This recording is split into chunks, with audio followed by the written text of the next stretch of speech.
Everything happened so fast. 1 minute, Konrad was locking his bike in the bike shed outside of school. The next minute, he was hanging upside down with his nose just an inch or two above the frosty pavement. 2 quarters fell out of his jeans pocket and tumbled to the ground, right in front of his face, along with an eraser, a Smurf, and 2 wing nuts that Konrad had forgotten that he had. Then he felt himself starting to slide, slowly, out of his jeans. Uh-oh. The silence was broken by loud laughter coming from all directions. This had definitely been the wrong day to wear his teddy bear underwear. "What the?" said a voice somewhere in the vicinity of Konrad's right knee. And then he fell. Sure, it was only an inch or so. But when you land on your face, an inch or 2 is plenty.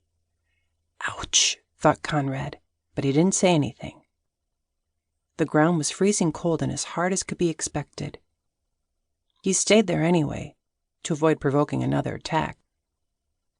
In the corner of his eye he could see worn winter boots, 4 or 5 pairs at least, and trouser legs in different shades of denim.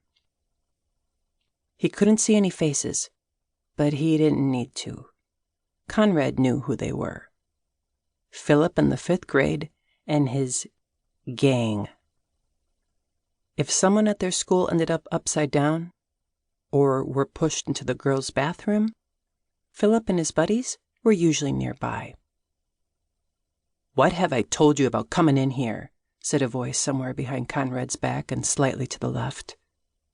"This bike shed is ours. All right?"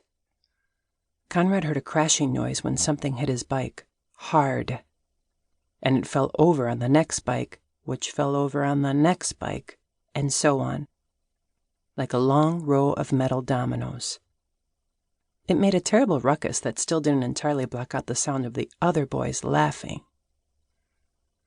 "Park your crappy bike in the other shed from now on," said the same voice when the rattle calmed down. Konrad could hear one of the other boys say something under his breath. It sounded like, "Who's he to rag on someone for having a crappy bike?" But surely he must have heard wrong. If Philip's cronies started to turn on him, Philip was sure to take it out on the nearest 2nd grader, meaning him. Konrad braced himself and closed his eyes.